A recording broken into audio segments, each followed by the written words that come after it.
sir. You're about to see something really special. Really thought this part of my life was behind me. Frenzy disappeared with the drinking 3 years ago. Why now?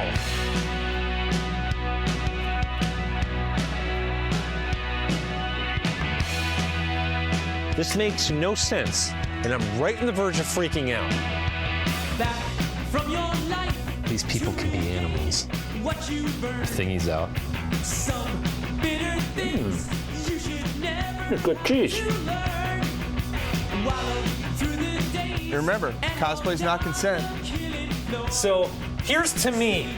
Congratulations, me. Yay, me. This would all be so much easier if I was hammered. Hammered. Won't be there anymore. Right. You can take away the anger, but you leave behind the pain. It's your soul I will New ventures are always scary. till I'm melting Blah, blah, blah. Something positive and uplifting. tomorrow. But the hurt will still remain. In your soul I'll live forever till I'm melting in. Don't miss our new film, The Love Song of William H. Shaw, coming soon to a streaming service near you. Hey everyone, this is Cliff from Talking Pondo. Just wanted to give you a quick heads up about spoilers on the show. We do talk about the films in a certain amount of detail, so you may want to watch the film first and then come back if you're not a fan of spoilers. Also, every now and then there's a little bit of adult language, so we wanted to give you fair warning on that. We hope you enjoy the episode, and we really appreciate you listening.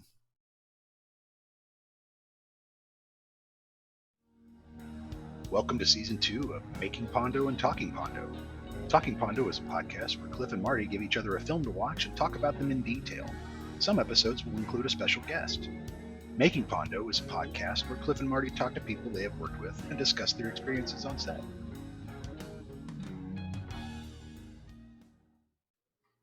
All right, back again, Yes, episode 50. 50. And, you know, I was going to start by reciting lyrics to a song from one of these movies, I think, but I totally forgot what the joke was, and I never wrote it down. Maybe it was just a dream. Maybe that was never even a thing, but here we are again on Talking Pondo, 50 episodes, which means where I do the math, about 80-some movies. Yeah, pretty crazy. How many movies? Yeah, you do the math, and you got to subtract the making episodes. And, Yeah, it's like 4 makings, 12. but I do know Maybe like episode 53 will be a big deal, because that really is 1 year, right?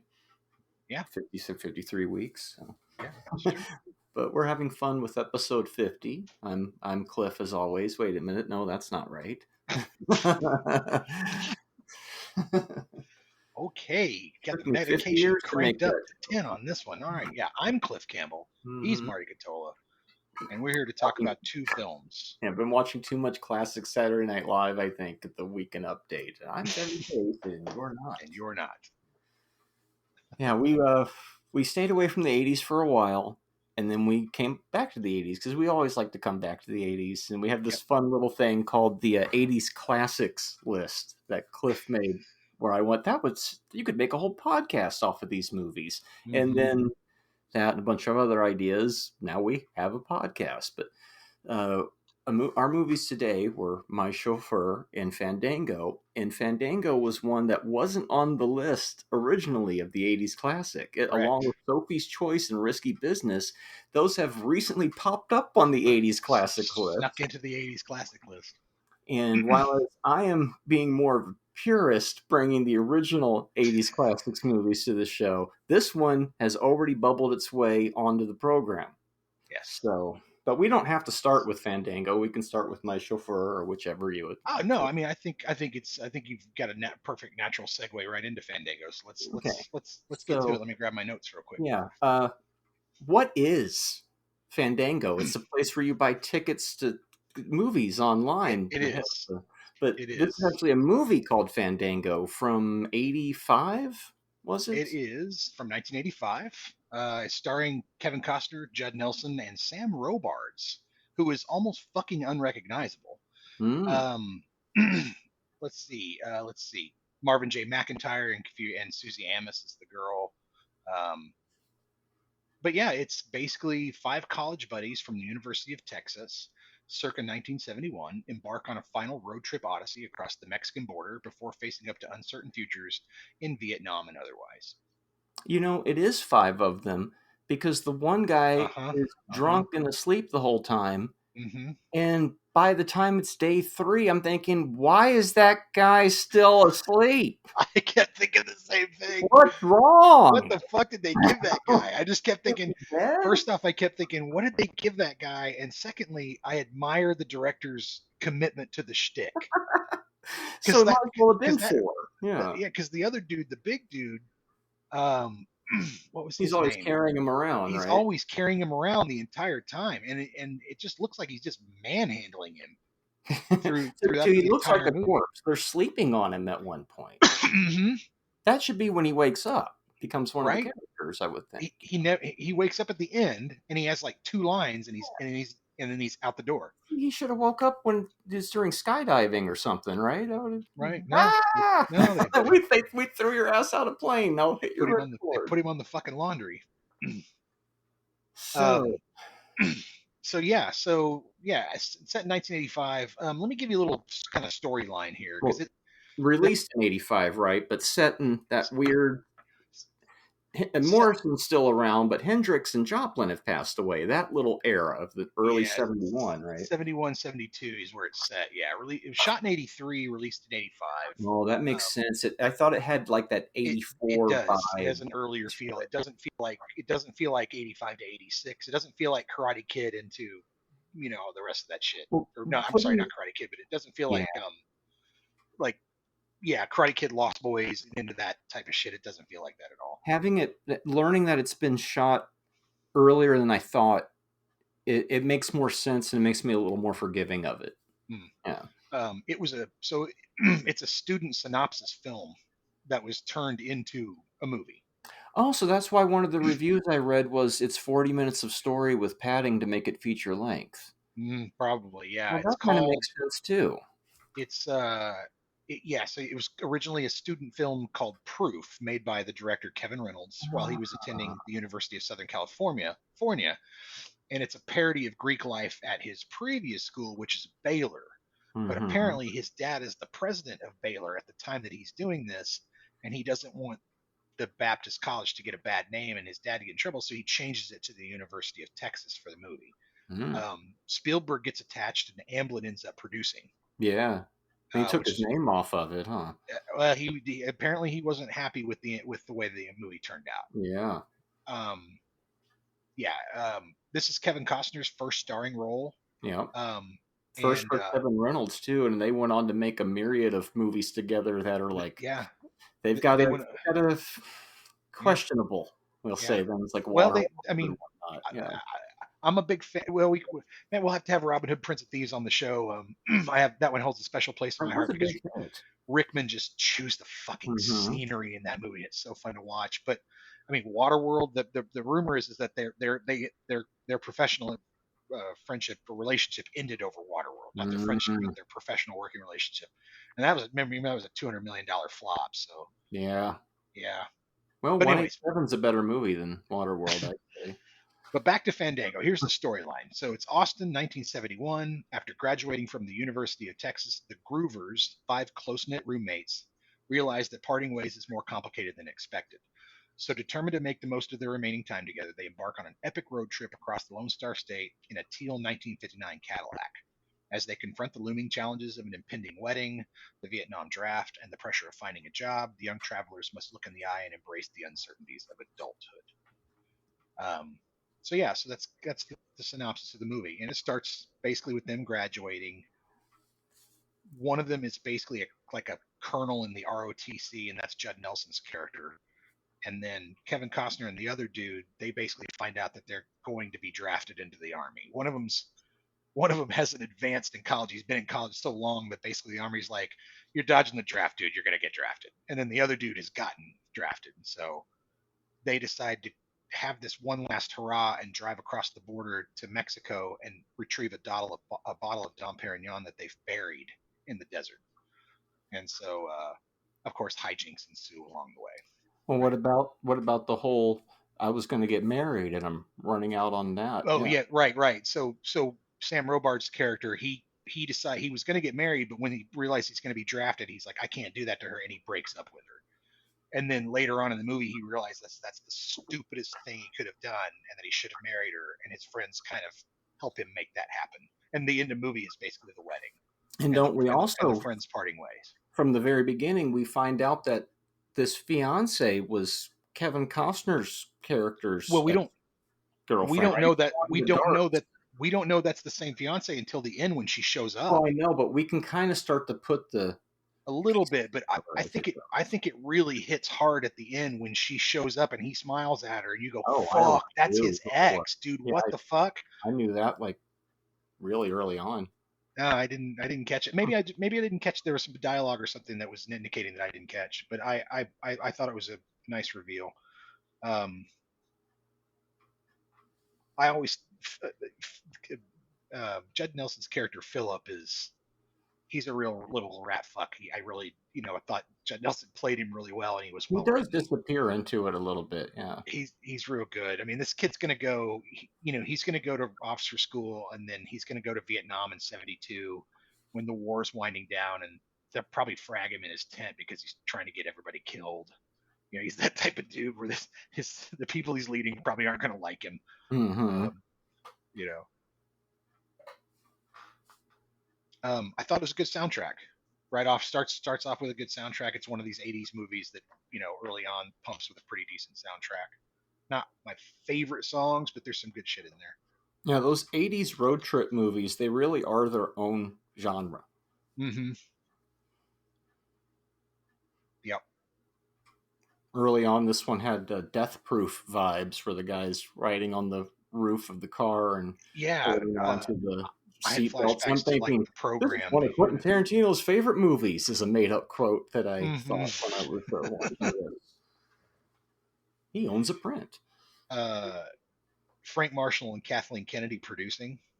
Yeah, because of the Amblin thing. Yeah, executive producers. Yeah. Oh, that's what. Yeah, I like I quite liked the way the movie was written. I thought it had some good lines throughout. We need to go dig up Dom. You don't really understand what Dom is for a while. Mm-hmm. I'm thinking, is it going to be a bottle of Dom? And it was. Yeah. What do you boys want for breakfast? Barbecue? Bleh.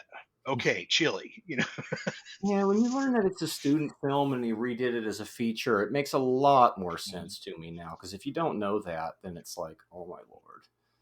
Well, I think he accomplished something. Well, he did. He got himself a career. I think that was the whole point of the movie. The film talks itself. It's got its own shorthand. It's got its own universe. It feels realistic. It feels real. I've been in Texas, around Texas, and lived in Oklahoma most of my life, and that shit. They filmed part of this in Tulsa, but it felt very Texas. They really got, and that's the other thing I liked about this movie is it's a study in how to shoot a film very cheaply. They go on the road, and all these fucking sets and locations are basically just wide open spaces, broken down barns, shitty fucking gas stations. When you're just moving the story along as you go, it's smart filmmaking, and you're using the same 5 people the entire time. Mm-hmm. Well, they got it done. With maybe an extra actor thrown in here and there. Broke down in the desert with your friends. That feels like such a familiar thing. I feel like I've done that before.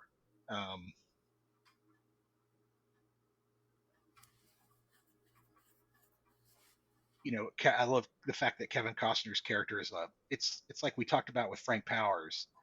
Kevin Costner's character lies to himself throughout the movie. He lies to himself that he doesn't care about the girl. He lies to himself about his friends. He lies to himself about his future. But he also seems to be the coolest guy in the room and one step ahead of everything. Like I said, I quite like the writing. And I like the push-pull between the friends about going to Vietnam. Like, they hint about maybe dodging the draft, and Philip's like, "What the fuck are you guys talking about? You're not going to do your duty." And they're like, "Yeah, yeah, we're going to do our duty. Of course we are, Philip." Um, that scene with the fucking bird on the fence post where he throws the rock at it and knocks it off. I just have to wonder, how many times they did it if the bird was trained. Like, when you work with animals, it's like, how'd you pull that off? Um, I thought it paces really well in the beginning of the movie, but then, like you said, I kind of agree with that thing. It's a 40 minutes and then it's some fluff built onto it, Yeah. right? But for a while, it goes really, really And for a well. first movie, that's it's kind of Um, like this is just a proving grounds more than anything. Yeah, they fuck the caddy up. It's fucking hilarious. Remember that they try to hook a fucking thing to Oh a yeah, train. yeah. That's fucking hilarious. That ain't gonna work. Yeah. And then you move into that. Oh, and then they fucking show up that old ass Sonic and E.G. Daly's in the car driving them around. Right. First and second fallopians, and the Roman candle fight in the cemetery is like that's a really cool scene. Tripping over the grave of the dead soldier. The movie's doing a lot of cool shit. It's like hiding a lot of solemn stuff. It's I got trying to address some deeper things. These are just the notes I'm going through. I love the lonesome sets in the towns. But yeah. And I love them using the car wash for a shower and then running out of fucking quarters to rinse Philip off. That's fucking hilarious. And one of my favorite quotes in the movie is, "There's nothing wrong with going nowhere, Philip. It's a privilege of youth." And I think that's and I'm pushing 40 already. Kevin Costner's not 40 in this movie. What are you fucking talking being young? I know they're supposed to play young, but wow. Yeah. That's hilarious. I mean, how old was Costner when this was? I was kind of with the movie as much as you can be, and then the last 20 minutes of it happened where they basically set up that table and convinced that whole town to help them put on a giant ass wedding, and then it's just like, oh god, guys, what are you fucking doing? What are you doing to me? So for me, that wasn't the part that slowed for me. I liked the end. I liked the way they kind of, he kind of pulled that. The Costner's character to me reminded me of like a mix of,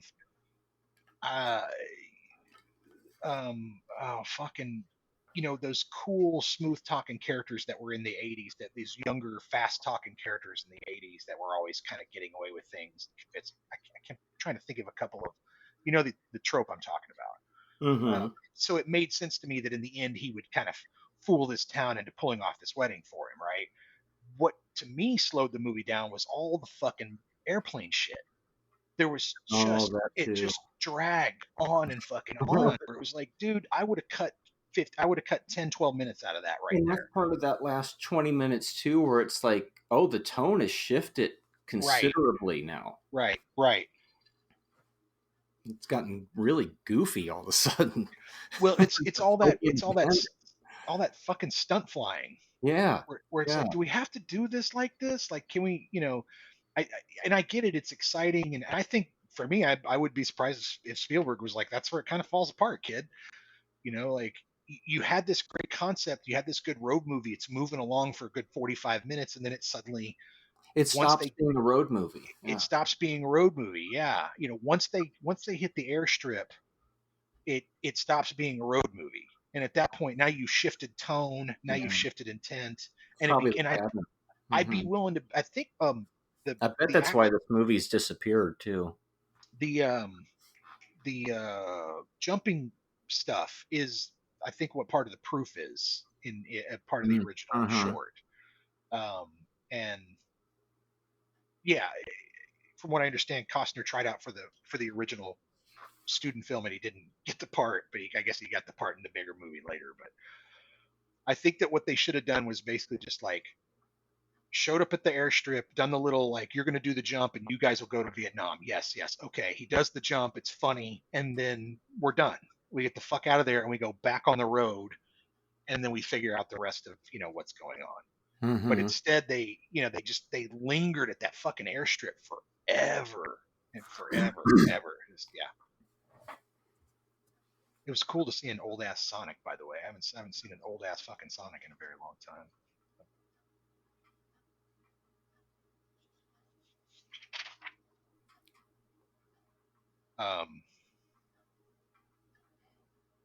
Yeah, suddenly we were doing parachute film, and this is where the movie starts to lose me, is my note. And again, another note: they had a full night's sleep, and old dude is still passed the fuck out. What is he on? Yeah, that's weird. Yeah, Mhm. that's weird. I get they're trying to do like a comedy bit with it, but it's Mhm. very strange when the movie's trying to be serious in other parts. And Yeah.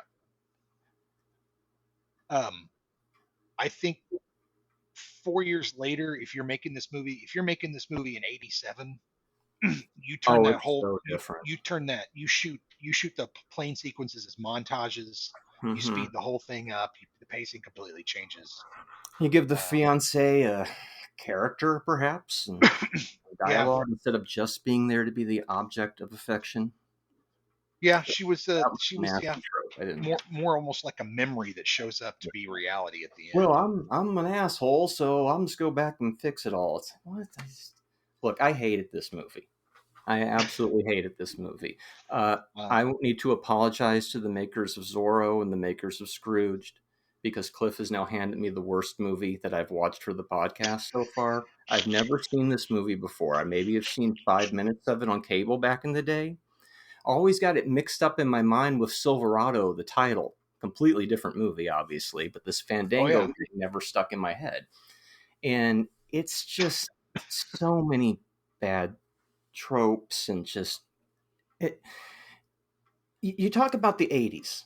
Now, if you want to know what the worst part of the 80s was, what it felt like to be stuck in the brown house with 3 channels, you can't go anywhere. That's what this movie feels like. It feels like the icky, I'm stuck in a waiting room in the 80s. And it's just vile to me. And then I have all these characters that I can't stand.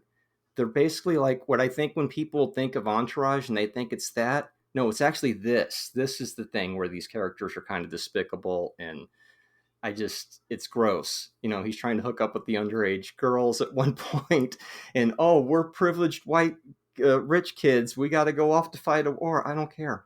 Go fight it, please. And then the weird thing with the tone switching was just totally bizarre at the end. So, but there were a few things that weren't. It's not the worst movie ever. I'm going to give it 1 star.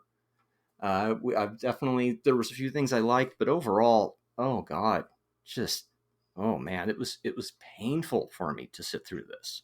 And I can see why it's disappeared to the annals of time.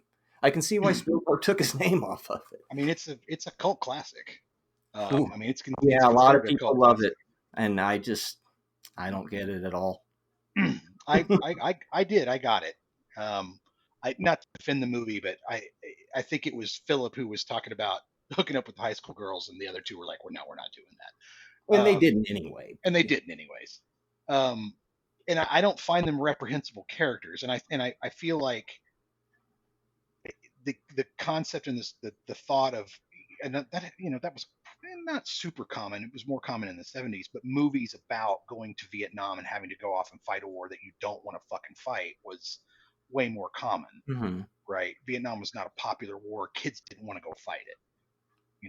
This just felt like it was some kind of conservative / hippie movie to me. Like it was like, is this how that side of the fence makes movies about kids going off to Nam or something? It was odd. Mm-hmm. Yeah. Well, it was. I would say it was definitely from the perspective of probably, like you said, more privileged kids. Mm-hmm. Now the one kid, the kid who was in ROTC, he literally yells at I think Costner and says, "Do you think I'm going to give up a free college education?" So I think to him it meant more because he probably, and he talks about how many pizzas I had to make to get that car. Mm-hmm. You know what I mean? So he's the kind of the working class kid, and I think the other two are more the two Robards and Costner are kind of probably the two more affluent kids or more spoiled kids that are going to college, right? So I think there's some nuance. I guess that's kind of the point of it, but it's just. I'm not trying to change your mind. Extra thoughts. Yeah, extra thoughts on what you're talking about. I That's think why it's there's some called nuance talking, you know. layered in there. True, right?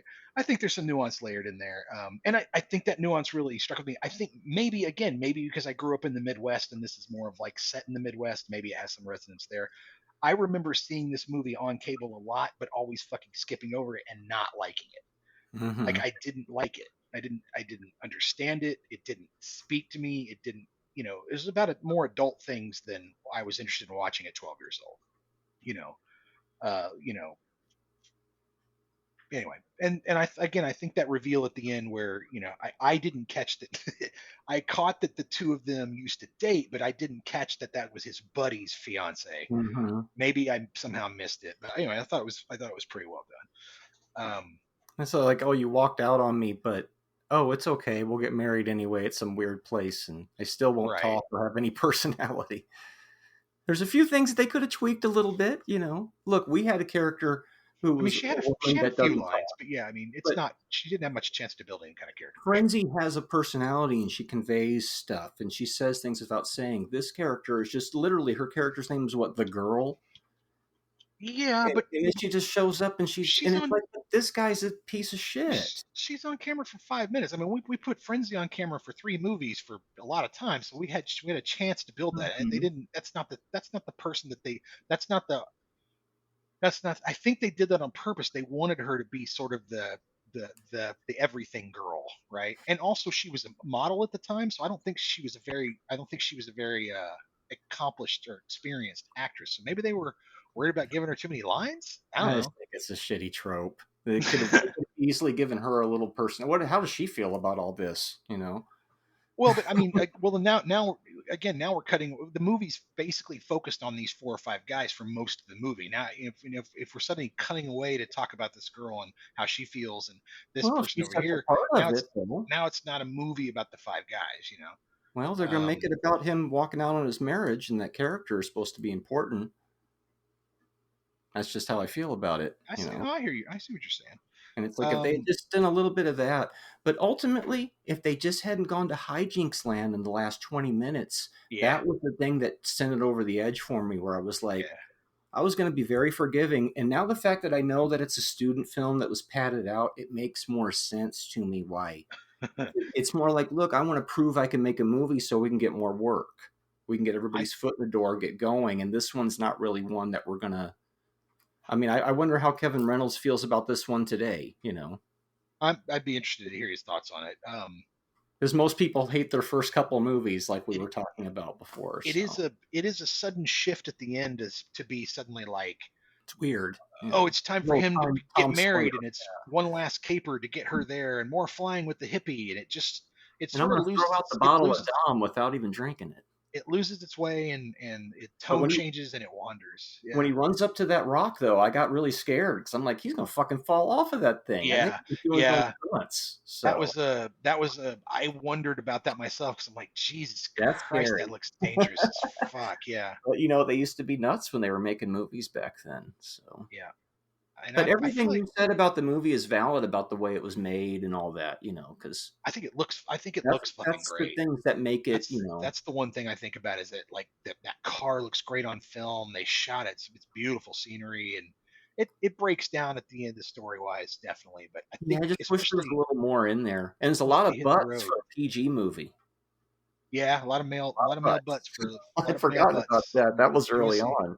Yeah, that's true. But, you Um, know, it just kind of sat on me the wrong way. So, in the end, I think uh, here's why I like the film. The film is about friendship. These guys don't hate each other as much as they bicker and they piss and moan and they make each other miserable. They also help each other and they care about each other. but And Breaking Away Jesus, is that's so much better. and Jesus, that sounds like some shit that that sounds like films that I've made and subject matter that I've covered. Oh, yeah. And I would agree, Breaking Away is a much better film. Oh, so much better. I gave Breaking Away 3.5 stars. Mm-hmm. I liked this one. I don't know that it's one that I'll watch a lot, but I would probably watch it again. So I'm gonna go 3. 3. All right. Yeah. I mean, I can see that for the craft of it and everything. It's just I didn't like the story. Yeah. Really, what's for me. I think that again, they like I didn't like the dream sequence. I thought it was weird. Oh yeah, I forgot about that. It was fucking weird. I get it, what he was saying. Wait for me here. I'll be back. And she didn't wait, and that's why they're no longer together. And see, when you look at it as a student writing, well, that makes sense to play with all those type of tropes. Right. And it worked. It got him a career. So the dance at the end is very silly. I didn't like the dance at the that's end. That's the Fandango. Otherwise, you could call the movie anything. Yeah, but when they turn it into that weird thing between just him and her, yeah, I didn't like. I thought, no, just do the Fandango, you know. It's just weird dynamics. And I also, the last thing I'll say is the big dude's last line where Phillips goes, he didn't even say goodbye, and the big dude goes, neither will I. Oh, have a nice life. There were some moments in there that I did really hit me. I was like, damn, that's a good moment. That's a really good moment. And they're just gone, and they cut to Costner, and he's out in the desert staring at the Fandango going on. And I thought, these people ain't going to ever see each other again. Right. And it was kind of poignant. And, you know, first-time filmmaker, it's hard to rag on him so much for playing with all these type of tropes and stuff. Oh, you got to call him like you see him. But that makes more sense as to why all that stuff is in there. And like there are a few good lines here and there. It's just there was a few spots where it's like it's your 80s Dark Star. You could have fluffed that out a little more. Oh, I'd rather watch this than Dark Star. Because Dark Star that's a different type of pain. Yeah. This just makes me feel like I'm waiting room in the dentist office. What did you give Dark Star? I might have given it a higher rating, but that doesn't mean I like it more. That just means I was like, they got that one done? That seemed like that was harder to get finished because it's so a real train wreck. I like it more. Oh, that's fucking hilarious. Let me see here. Dark Star. You gave Dark Star 1.5 stars. 1.5. And it was still very early on in the pod. I probably gave it like a 1 now. I gave it 1.5 also. Yeah. Well, they're doing some weird technical they're trying to do special effects in that one and shit too. It's just, yeah.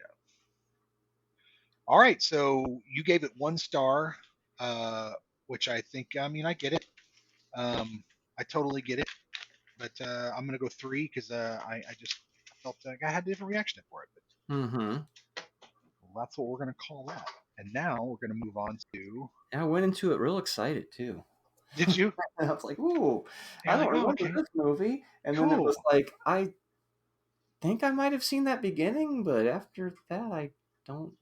I was hoping it was going to be I was hoping it was going to be this season's Manhattan Project, which was it's the opposite. An 80s hidden one that I found that you were like, oh yeah, this was good. It's everything about the 80s that I want to leave in the 80s. And I think I probably had something else I had to say about it, but I don't think it's that important. So we can move on, and then maybe it'll come back to me. Yeah. So we did 2 E.G. Daily movies this week. It was also her birthday this week, which is strange. Yeah. We didn't plan that. Also, a lot of other weird things happened Pondo-wise this week. It's weird that we'd be watching this Pondo movie that Pondo is actually in. And you're saying, Pondo? What the fuck is Pondo? You do all this talking Pondo, what is Pondo? Pondo is a character from a movie called The Party Animal. And then we thought that movie was so ridiculous. How did it get made? Blah, blah, blah. Let's name our company after it. Mm-hmm. Well, that movie was directed by a guy named And we David also unabashedly like the movie. That's true too. Yeah. It's a stupid B movie, but for some reason to us it's funny. All right. And it's offensive, and it's got every bad trope you'd ever. And I think that's part of why we like it, because it's like a menagerie of the worst fucking movie tropes you've ever seen, all put into one movie. Yeah, it's like Porky's meets Airplane. You know, it's really nonsensical with its one slapstick joke after the other, but it's all like a sex farce almost. Yeah, but also with a weird layer of earnestness thrown in that's just fucking strange. But yeah, good. So anyways, this director David Beard, who comes from theater, he even made a movie with James Earl Jones called Scorchers at one point, based on a play that he had done with him. And so I've watched a lot of this director's films, including today's movie, My Chauffeur. And he does have that strange theme of how he deals with the sexes throughout his films. It's always kind of this, why is everybody so serious about this shit? Men and women are both crazy, and that's just how it is, But if you watch all of his movies from Past the Ammo to It Takes Two, there's always these weird little themes in there. And this is probably his most successful film. Came out in January of 1986, so it's the very beginning of that year. And it was made like $4 million, which is pretty good for a movie that, there was like a whole snafu about, did they really make that much money and shit? Apparently there was some kind of like Crown International said, we made all this. And then people are like, you opened like 5th or 6th place. You weren't first place. But either way, at the end of the day, the film made like $4 million, which is probably a lot more than The Party Animal ever made or any of these other films that guy Yeah, made. it's at what IMDb says 4.7 worldwide gross, opening weekend 3.6. Now, isn't that awesome that back then you could make a movie like this you could tell they probably had just enough money to make the movie. And then you actually make a couple $1 million theatrical. That's pretty cool. I bet Fandango probably was similar. It probably didn't cost much and it probably made a decent amount. I don't think it was a runaway hit or anything, and also considering how much it was on cable. Mm-hmm. Weird that one disappeared. Like I couldn't find it on the video shelves. Which one? Fandango. I was like, I want to see what the DVD looks like or whatever, and I couldn't find one. So I think like I said, like we talked about, I don't think Spielberg and Amblin was happy with it, and I think especially with what he was trying to do to grow his picture business back then, he didn't, he wanted to be associated with stuff that was successul. Mm-hmm. So, well, I will say that movie's been stuck in my head since I watched the fucking thing. So what does that tell you? Well, yeah, it's. I think it has some things to say, and I think it brings back some old '80s memories that you're probably dragging out. But dragging out the trauma. This is also during a time when a bad film could still ruin your fucking career.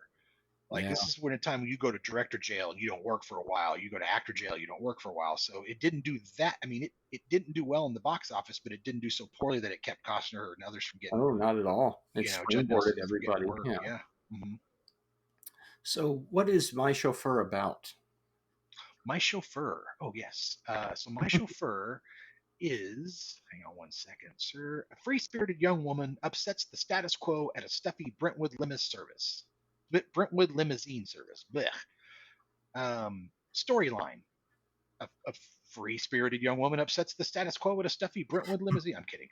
Well, what I really like about it is like The Party Animal is such a male perspective kind of film. And this one, you get a total female perspective type movie. So the very next movie that David Beard makes, he's flipping the heads and tails and the sexes there. She basically gets a job at the all old white guy limo company and starts shaking things up. But there's a mystery afoot. Right. That they reveal to us as to why she's there. She gets a letter delivered to her, and it tells her to show up for a job and as a chauffeur.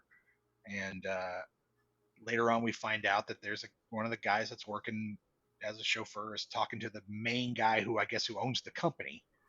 And that dude is interested in, he's the one that sent her the letter and wanted her to work at Brentwood Limousine Service.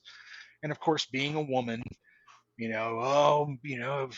driving chauffeur limos is a man only thing, and I'm not gonna have my balls out when she's around. And they even have the men's only room, like in Out of Africa. They literally have a men's only room and talk about their John Thomases hanging out. And of course, one of them's like, "Have we ever had our John Thomas? Like, what are you guys fucking bitching about? Who cares?"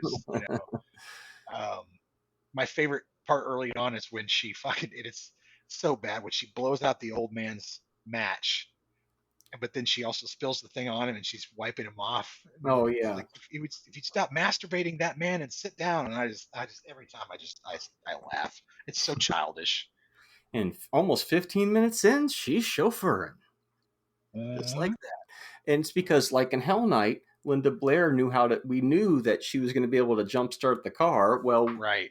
This character has a license she was a bus driver, right? So she can already have a chauffeur's license, basically. Now, this film does have 2 mega stars in it. It's true. Mega stars. It's got Flash Gordon in it.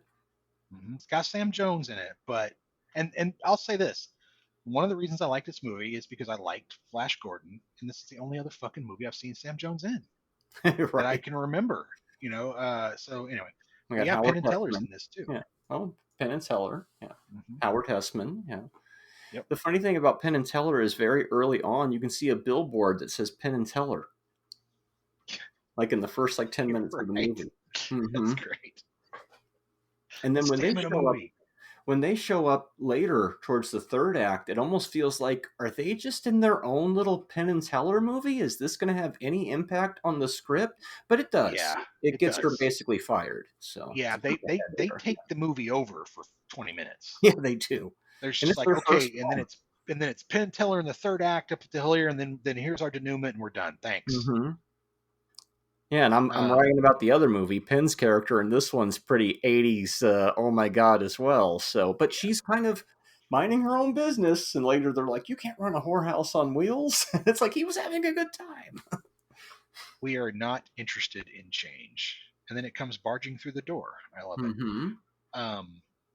Another good David Beard soundtrack for the most part. Oh Dude, yeah, he seemed to really have a knack for that. Especially, I mean, that's the other thing about Party Animal. It's got a fucking great soundtrack. Mm-hmm. It has got a good soundtrack. It's funny that you say that because out of all of his movies, these are the two that feel kind of similar in a Kind way. of similar like that, yeah. And they have that same kind of music. Like this one has a band called the Wigs that we see perform that does Right. a lot of the music. Fire!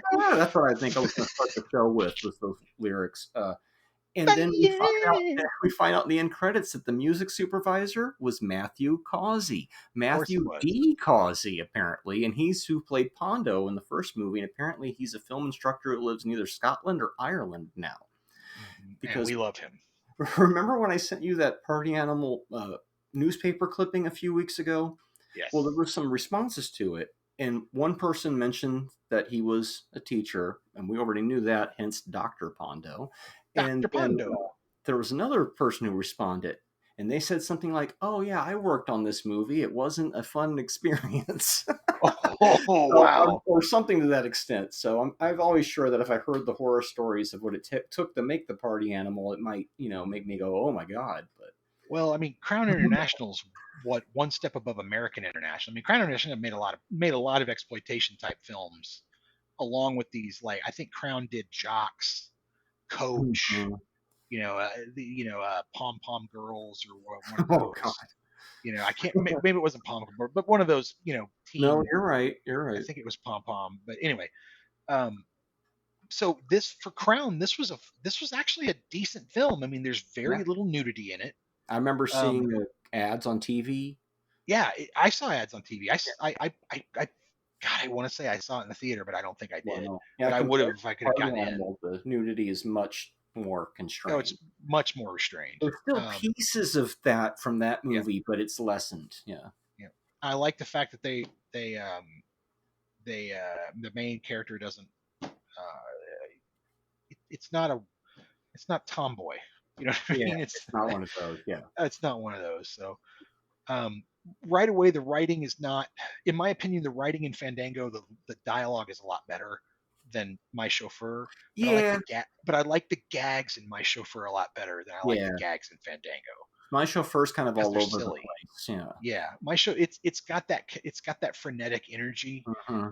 And when we talked to her and asked her, why did you act this way? And she's like, because that's how we went to David Beard's house and he showed us old Thin Man movies and said that's how we want you guys to act. So that's why she's got that great delivery and that great energy. Mm-hmm. And it sure looks like she's enjoying the shit out of herself. And the whole movie feels like it's one of those movies from back then, but run through an 80s kind of filter. And knowing that now, it's like, oh, you've just made like a movie from the 40s a little bit more raunchy. You brought it up to date a little bit. Yeah. I like that she sort of is there to press on some gender norms, some silly gender norms and some silly gender stereotypes. That's kind of fun. Mm-hmm. So her first job is to pick up the rocker who is named Cat Fight, right? Motherfucking Leland Crook. Leland Crook from The Party Animal, and a lot of other things too. He's a character actor that's shown up in a lot of things, and the whole thing gives me this Get Crazy vibes, but also Get Him to the Greek, a movie I never saw, but I feel like, right, we got to get the crazy rock star on stage on time, and so this is her first assignment in the 80s, where it's okay to take a person's panties from them, and it's 20,000 points, and it's funny. Yeah, that's easily more problematic than anything in Fandango. But, you know, I don't know, agree. they probably play it a little more funny. That's why I was kind of chuckling to myself when you were bringing that up, because I was like, oh boy, here we go. The weird thing is it's through Deborah Foreman's eyes, where she's just like, I got to do my job. It's like they say her in the beginning, like, we're limo. We provide the service.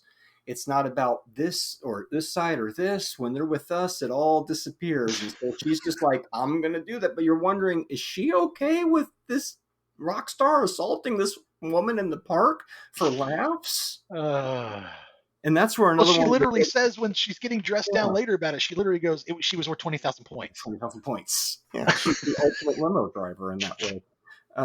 She really is. No, she is on time. Yeah, she's like that girl Friday, my man Frederick. Like the perfect butler / wingman in any situation. You know what I mean? Because it's in that 80s sex comedy reality, so all this stuff is kind of like exactly it's heightened, so it's goofy. Yep. It's not like feelings are being hurt or anything. Yeah, if you're expecting if you're expecting this to follow any type of reality, you're going to be disappointed. You have to suspend that shit right away. I want to say right up front before we go any further that it's criminal that we don't have a fucking widescreen copy of this. Oh yeah, there's a Blu-ray, but it's kind of pricey, so that's why I'm gonna have to. We're just gonna have to keep our eye out for it. You know, it has a commentary by the director too, so I'm always been curious. Shit, but it's a little pricey. Yeah, I'd like to have that. Okay, sorry. Keep going. So they do get. She gets the band to the show on time. Right. And we find out that all what we thought was his groupies are actually part of the band because they're all performing too. And then we see Pondo in the movie. Matthew Causey bobbing his head, watching the band. Matthew Causey sighting. And then all the wigs are singing fire. And they hit the stage, and then they do that. And then so she's off in the wings watching. And that Tijuana song is fucking terrible, by the way. Probably shot in a different time. It reminds me of the fucking song that Leland Crook sings. Oh, I've already blocked that one out. I think it's the same, or it's closer. It sounds like the song that they sing during Losing It when they're at the bar in Tijuana. Knock, knock, who's there? Tijuana. That one. And so she's watching them up in the rafters, and this is one of the moments where I kind of drift off from the movie. I love that shot, by the way. If we're watching the show from the stairs, I really do like that shot. This time I paid attention, though, and I saw her give Mr. Witherspoon a ride early, and I always kind of glaze over that part a little bit, so I picked up a little bit more plot there. And I also kind of start to black out when Penn and Teller come in the movie, too, a little bit. I like the movie, but it's a little disjointed in its act switches, right? It's like, now here's Sam Jones. We're a half hour into the movie, you know? So when the one dude, the Irish uncle guy, brings the old man Withers the ice cream, is he eating that ice cream weird to you? Because he just looks to me like he's just like, just eat the fucking, why are you, just eat the ice cream? I don't know, it just seems it did stand out to me, and maybe E.G. Marshall was that type of actor, like, I'm going to eat the ice cream, I'm going to make him remember me that ice cream. In this weird, like nobody fucking eats have it, right? Yeah, nobody eats a bar of ice cream like that, dude. You'll bring me ice cream, nobody else will, right? And so that's one of those character choices where he was like savoring it because he knew he's not supposed to have it. That's a very good observation. I think that Matthew Causey should have been the dude trying to steal the limo. Instead of just the guy bobbing his fucking head to the music and not have anything. Yeah, and don't call the guy. Just let that guy go. Because we're in a sex comedy. There's no consequences for anything here. I have a note that says she's so charming, and I think she is. All throughout the movie, I just think she's really charming. Oh, yeah, she's the best casting in the movie. Yeah, for sure. He just sells the whole thing. I mean, Sam Jones does really good as the, kind of the straight guy in a way, that being the dickhead. Yeah. And even he gets insanely drunk and assaults people in the park. It happens twice in this movie. Right. It's like it reminds me of Dead Alive when that little mutant baby gets loose in the park. So, by the way, here's something I've never been able to. I came across it again, and I think it's just a plot hole. How does she get the particular driving assignment to drive Sam Jones? Because she just shows up and he gets and if you remember, they cut to him fighting with his girlfriend, and he just shoves her towards her limo, open the door, and shoves her in. But at nobody, she's never given the assignment. I rewound it. I rewound it several times trying to figure out if she's ever handed the assignment by anybody, and she isn't. That's during that part where my eyes glaze over for a little bit. There's like these little vortex spots, and yeah, I think you're onto something there. Because they weren't supposed to run into each other, right? Or were they? Or it is a little cloudy. It's just yeah. And then of course we get the classic hot ladies David Beard montage in the park. Which he was, he did over and over again in the Party Animal. Mm-hmm. It's just like the limo scene at the end, Yeah. Penn and Teller. It's like, here's Party Animal again. Yep. Yeah, I mean, there's no clear reason for her to be driving him that I could figure out. Right, and then then he's like makes her go all the way. It's on such a drive that the car breaks down, so it does almost make it seem like she wasn't supposed to be assigned to him. Well, let us know, people. Right. Yesterday, you were seen chasing a naked man through a park. Seems like a quiet day for you. Mm-hmm. The wigs, they sound like they're from the 90s to me almost. They have 80s they sound a little more. Yeah. They sound a little more end of new wave. They kind of sound like to me like the Outfield or something, or but yeah. And there's one Flesh Tone song in this movie. The Flesh Tones were in the Party Animal with a couple of their songs, and this song was called "What's So New About You." I listened to it on YouTube, and I think it might be the song where Leland Crook is chasing people around in the park. It's one of those fast songs, and there's even a song by the Replacements in this movie, called "Tommy's Tonsils Are Taken Out" or something like that. Tommy gets his tonsils out. And I heard the song, and I can't place it in the movie. So, but it's in the credits, and like every other song is by the Wigs, I think. So I guess Matthew Causey must have known the Wigs. This is my fake canon I'm creating in my head here, since he was the Music Soup. Yeah, pretty weird. It's a cheerful. It's got a fucking weird, like, just kind of grin to it. Like the whole movie's just kind of grinning at you. Yeah. It's not asking you to remember much. It's not asking you to do much, but it's just asking you to just, go along for the ride. And if you do, it's like I said, it's kind of funny. Well, that's all both of these movies are kind of doing, and if you're in the mood for it, they're both going to work for you in one way or another. And then at one point, you're like, wait, are they related? And the movie keeps going. And then they keep going with the romantic angle, and you're like, wait. And the picture you had signed where she has all that, facial scrub stuff on. Yes. I'm like, hey. Yes. I always forget that's towards the end of the movie, That's my favorite one. If this was a Pondo film, it would have been predicated on us having access to a couple of limos. We would have been like, well, we got a couple of limos. This is a Pondo film. True. Very true. Wow. Yeah, like literally. And it's funny because we had limos in one of our Pondo films. So we've already had the chauffeur. He was Julio Chavez, I think was his name, right? Or no, Salvador. Right? Because his name in the credits, yeah. We only met him that one day because he was literally the limo driver. Writing frenzy coming soon. But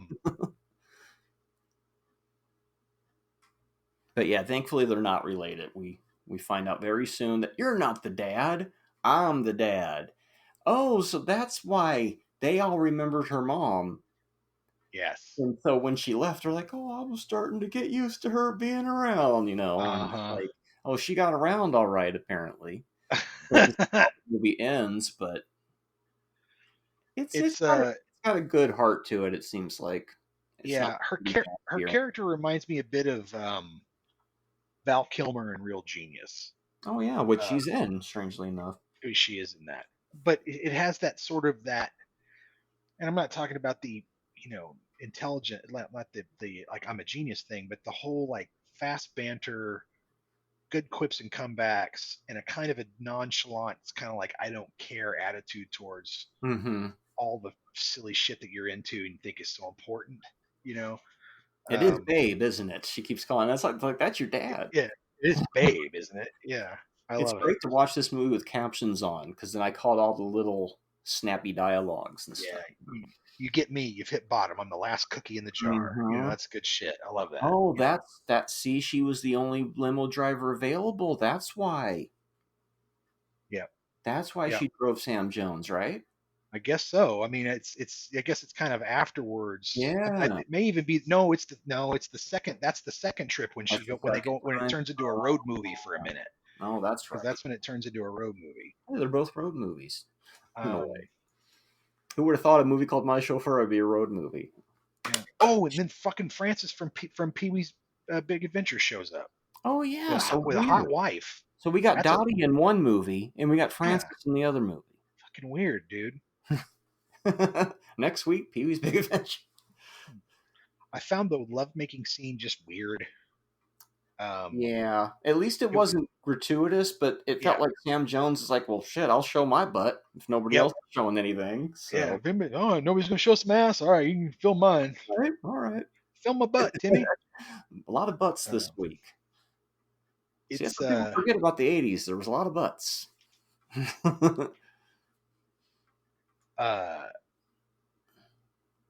there's an early form of "you go girl" in this movie.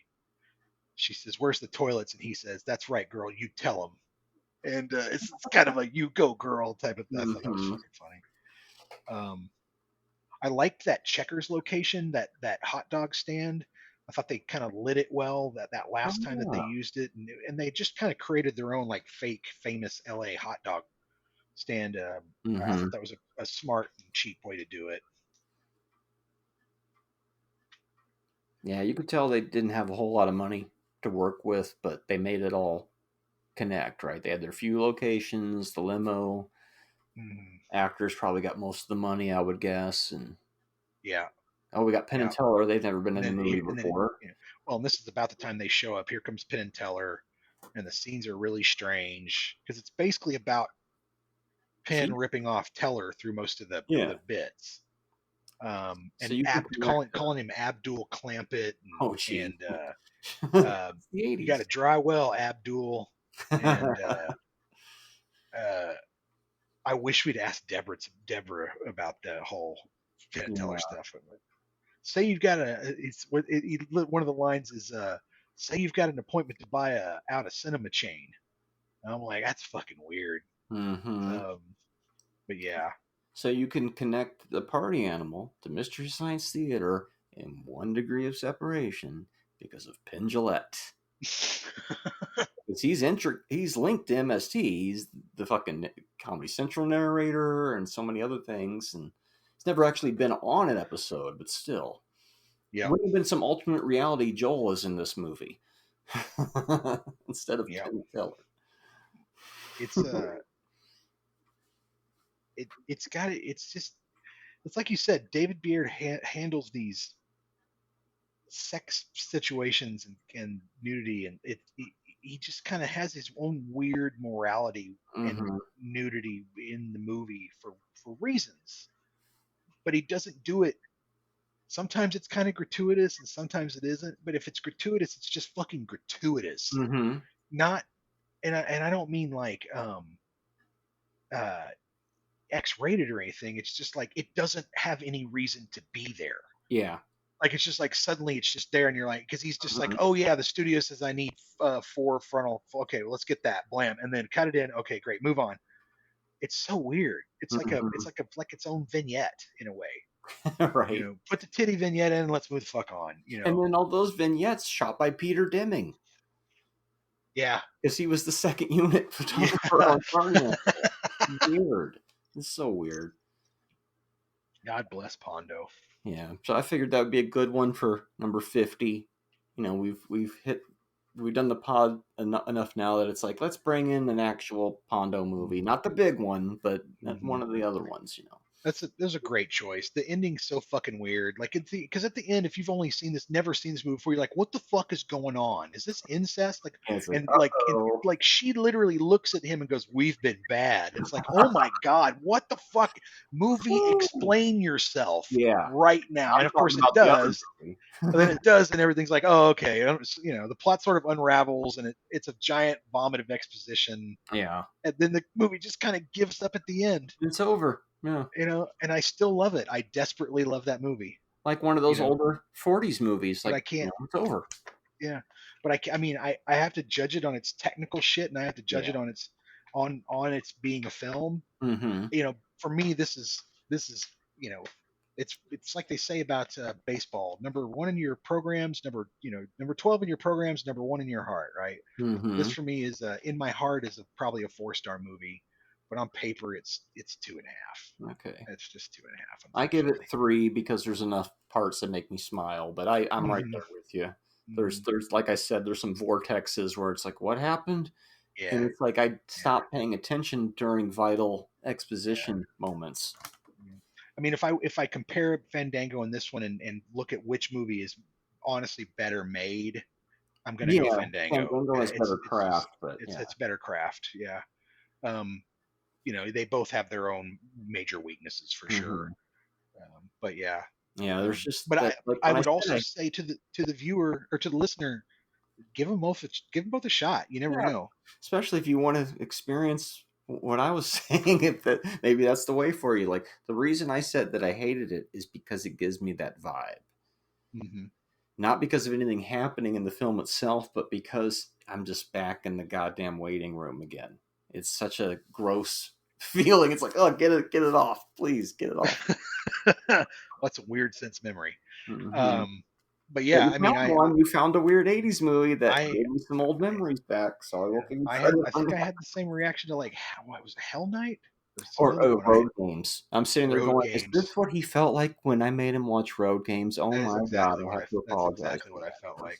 Yeah, that's rough. That's exactly what I felt like. Right. That's never the intention around here, but it does. Of course not. But it's hilarious when it happens. Let's be honest. That's part of it a more interesting episode. That's part of the fun of it.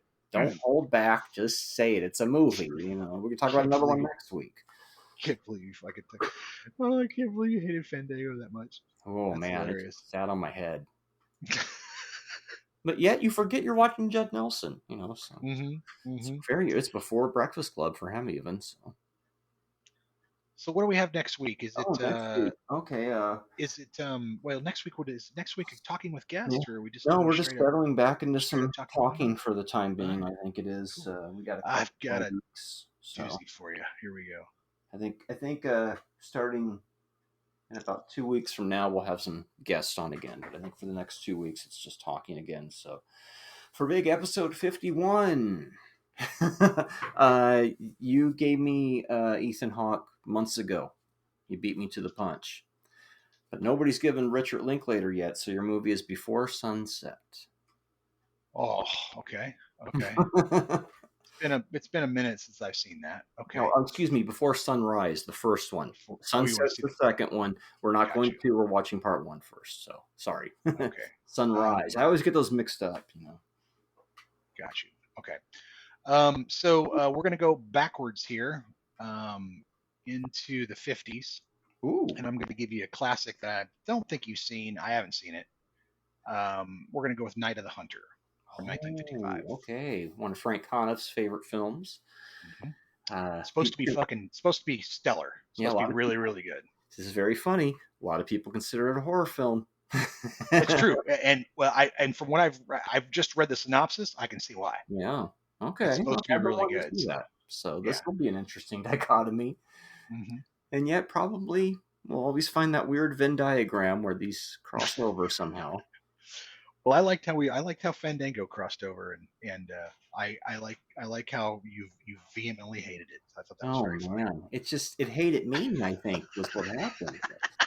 Like you eat something and it doesn't agree with you. It was kind of like that. It was like, oh my I didn't God. hate it. It hated me. Yeah, I was like, I don't know what happened there. I went into it going, oh yeah, and then I went, oh no. Oh no. And then no. then the weird flying happens, and you're like, Mhm. movie, I was gonna give you a pass, and then it became Tom Sawyer paint the fence. It's fun, you know. That's But that's it's a the last thing I'll student say film. too. Student film makes sense. You use the basic tropes, right? That's one of the last things I'll say about that too is that representation of stoner is the worst representation of It's a stoner. weird one, right? It's It's like a conservative stoner. Yeah. No, but it's like the hippie who can't fucking remember anything, and who man, you Oh, better put yeah. light up while we're flying, and you know. Yeah, that doesn't match the tone, right? That's it. I just feel like that trope in particular is set people who smoke weed back. You know, you want to know why it wasn't legalized? Look at those fucking right. tropes, man. Well, that's why I said it was a conservative hippie film. You know what's weird about that movie is it's set in what, early 71? Yeah. Inside the plane, the guy had, and the inside of the plane looks cool, but he's already got an LA Woman mural. I don't think the album was out for a couple months. But you still got to hand it to him.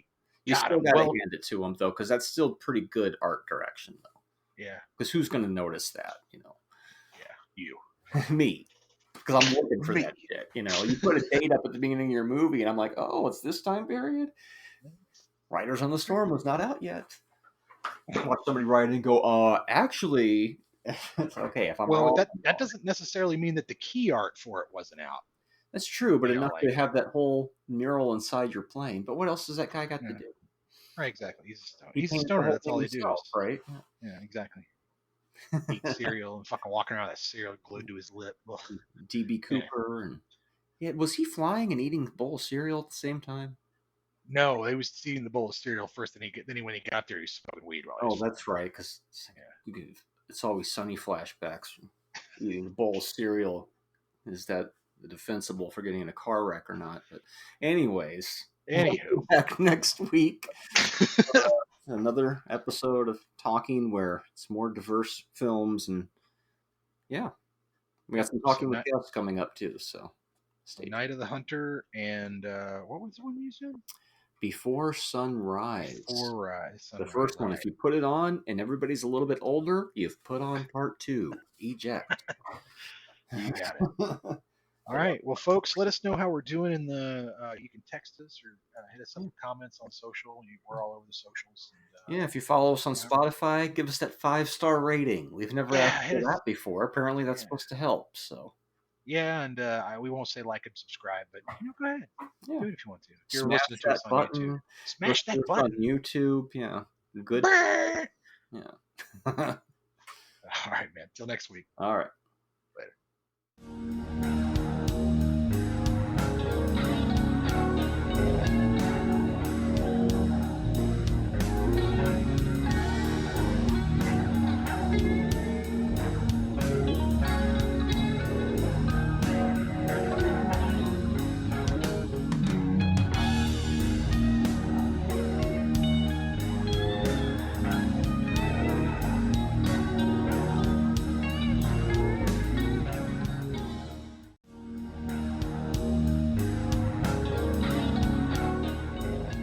Support the show on Buzzsprout for only $3 a month. Give us a 5-star review on Spotify or the platform of your choice. And be sure to like and subscribe to our YouTube page.